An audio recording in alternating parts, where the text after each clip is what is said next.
Welcome to the boating adventure.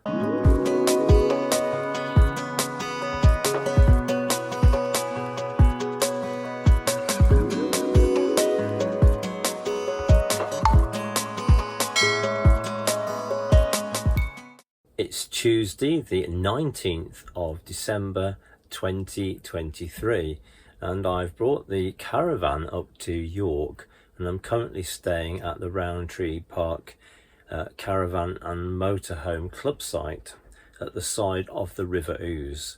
So this morning I'm going to take a little walk along the side of the River Ouse, which has been in flood, much as the River Trent has been in flood for quite some time. There are some boats running up and down. The cruisers were going up and down yesterday, so there may be one or two boats that I can film. And then I'm going to go and have a look at Clifford's Tower. Clifford's Tower has been renovated in the last year or so. They've put a new viewing platform so that you can get really good panoramic views of York and looking over to the river. So I thought I would use my newly given, thank you Helen, membership of the English Heritage, so that I could go in and spend some time having a look at Clifford's Tower. It's years since I've been in there. I really can't remember it at all, really. So come and join me. Clifford's Tower is mainly what is left of York Castle, which began life in 1068 when William the Concrete built two Motte and Bailey castles in York. This tower stands on the motte of one of them. The current structure dates back to 1245 when King Henry III ordered the keep to be rebuilt in white limestone.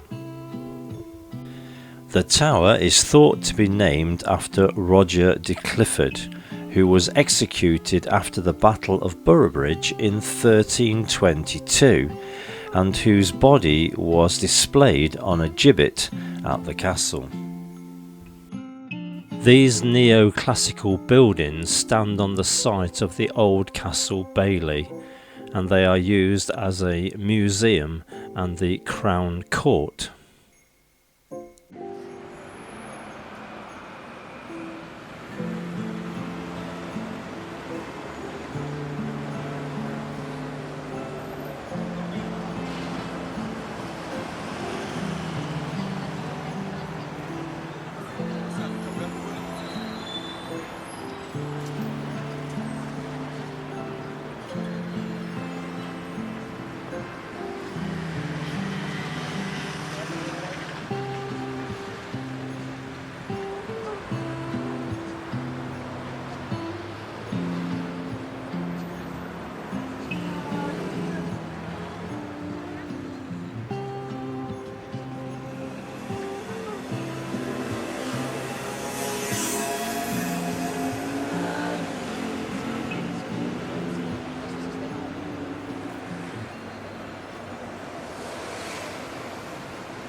Clifford's Tower reopened on the 2nd of April 2023 following a major £5 million project to conserve and radically transform the interior of this landmark.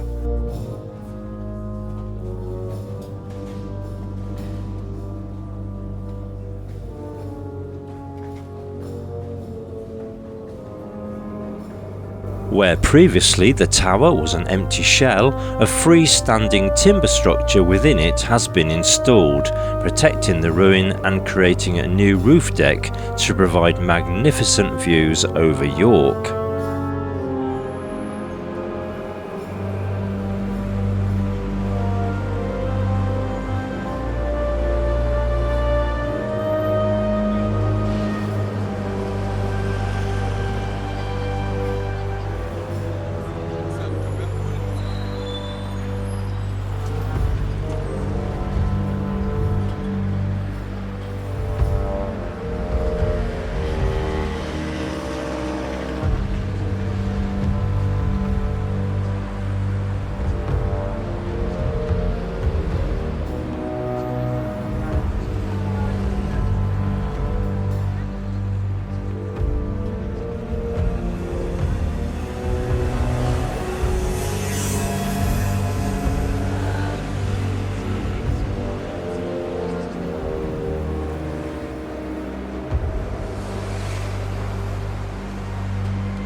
The River Ouse is in the centre of this cityscape.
On the tower's lost first floor, dramatic aerial walkways open up hidden rooms for the first time since Clifford Tower was gutted by fire in 1684.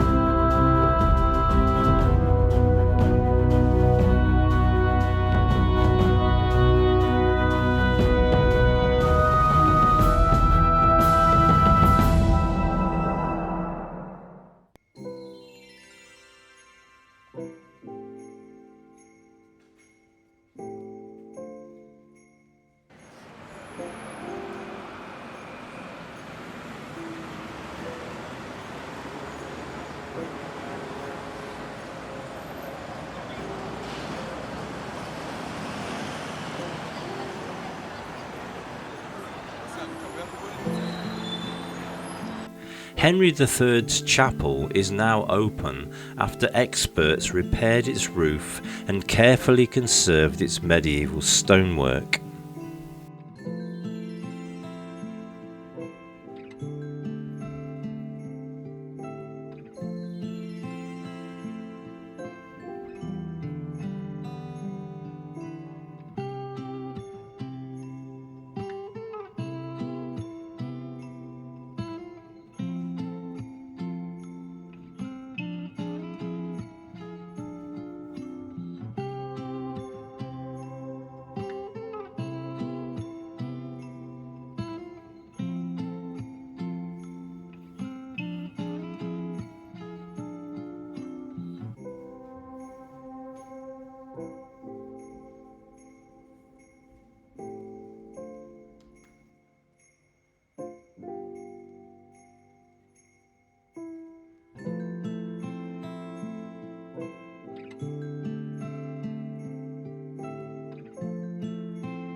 I hope you enjoyed that little visit of mine to Clifford Tower in York just before Christmas.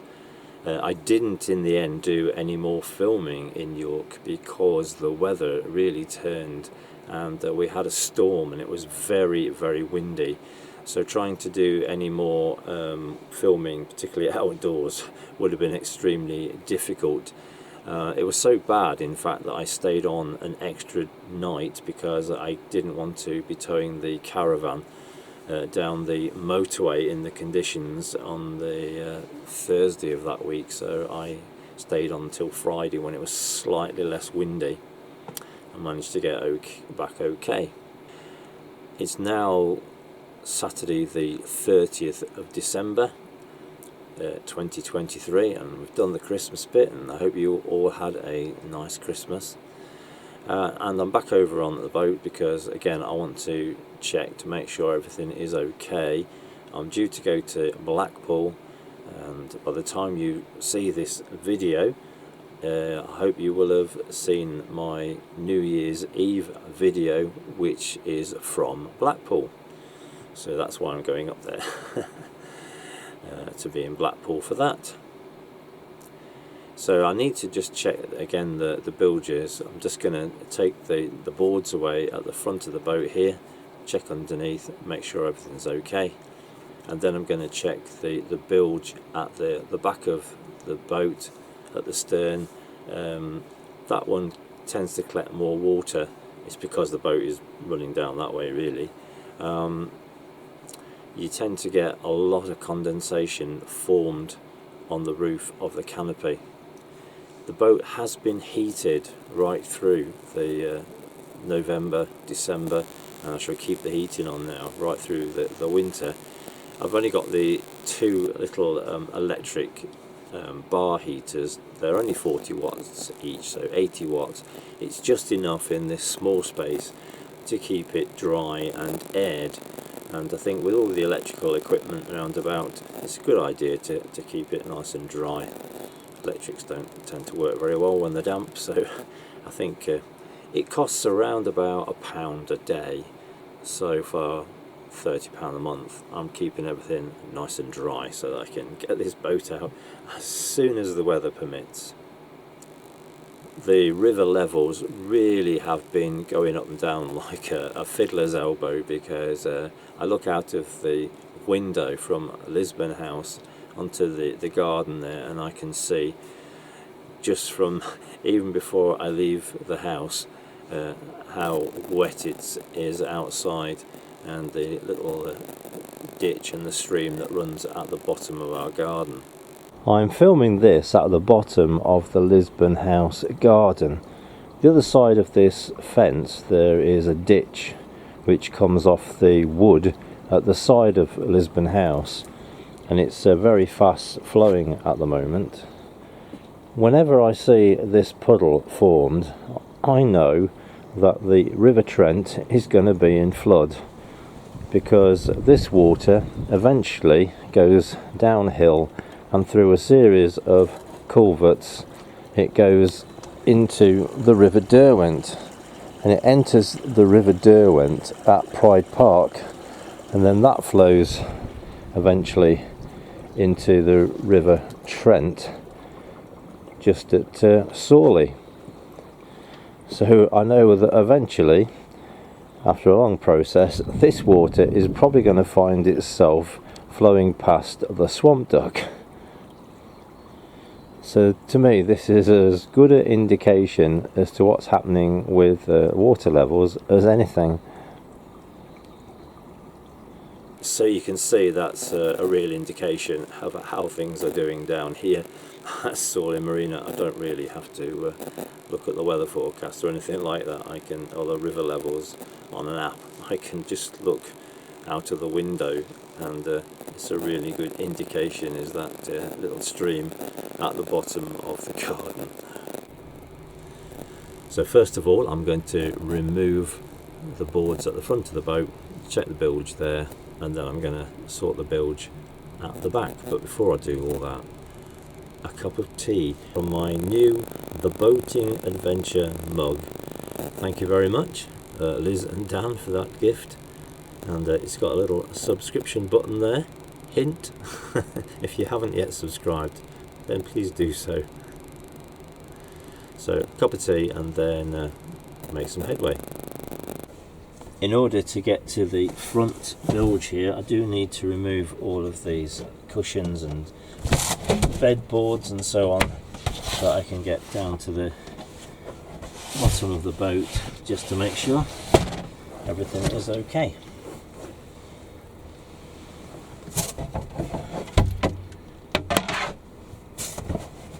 This is where I store all of the cushions which make up the bed mattress.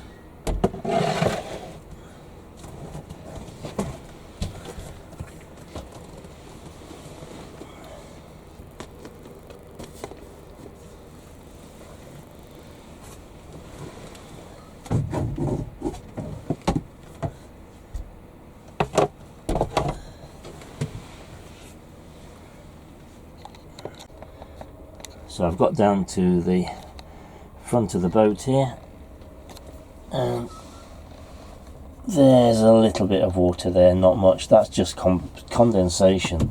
This is below, this here is below the water level, and it's extremely cold, so you do get a little bit of condensation forming just in this little V here. It's not very much, and a sponge will soon get that out. The way that the bilge pump works, it is connected all the time to directly to one of the batteries, so it's always on. There's a little rocker switch that turns it on, and it has a little float mechanism in it, so if the water raises that float, it then makes a contact, and then that turns the bilge pump on automatically. So that's why it's left on all the time.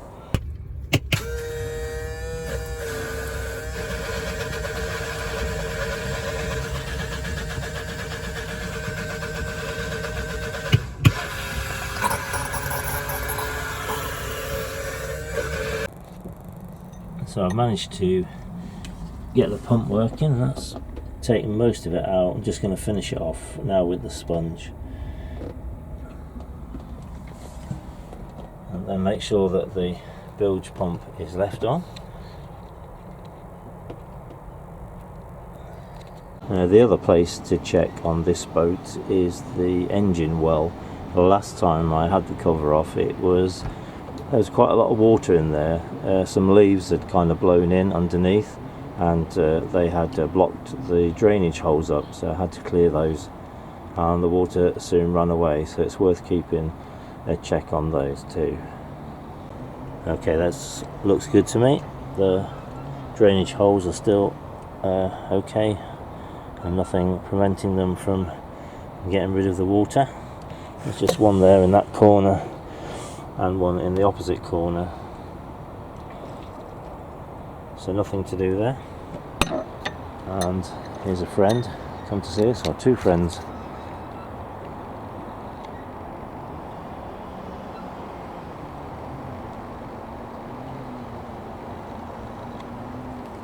Whoops, there he goes.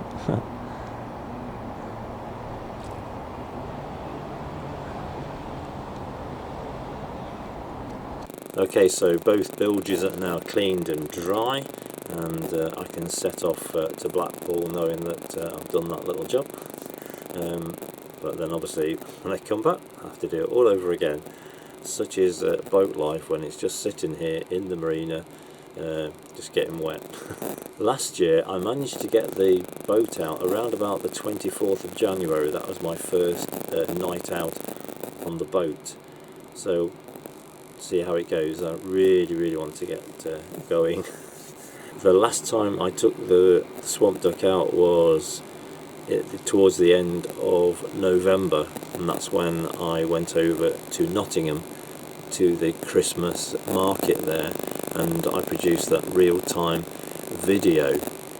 It was actually quite a nice weekend. The weather wasn't too bad until the day I came back, and it started raining really as I set off first thing in the morning, and by the time I got down up the Trent and I got to Cranfleet Lock, I did notice that the river levels were just creeping back up into the yellow. I got back okay, and then the next day the River Trent was well into the red, so everything was closed down again. And it's been like that right through the end of November, December. There was only one day in December when the levels went back down into the yellow, and that just lasted 24 hours. But it enabled people who were stuck the wrong side of the locks and the flood locks here to be able to get to where they wanted to go. But since then it's just been back in the red. So fingers crossed, let's hope for some better weather in the next few weeks to come. I am using the downtime at the moment from the boat to do some work at home, and I am creating a new, much bigger studio at Lisbon House. There's a whole lot of decorating to do, some furniture shifting, and it involves, once you move one room, then obviously it has a snowball effect on all the others. So it's going to take me 2 or 3 weeks to get that sorted, but I am hoping to have a much bigger and better studio up and running in the next few weeks. So fingers crossed we can get that boat out and make use of the studio. So thank you very much for all your support, and do take care.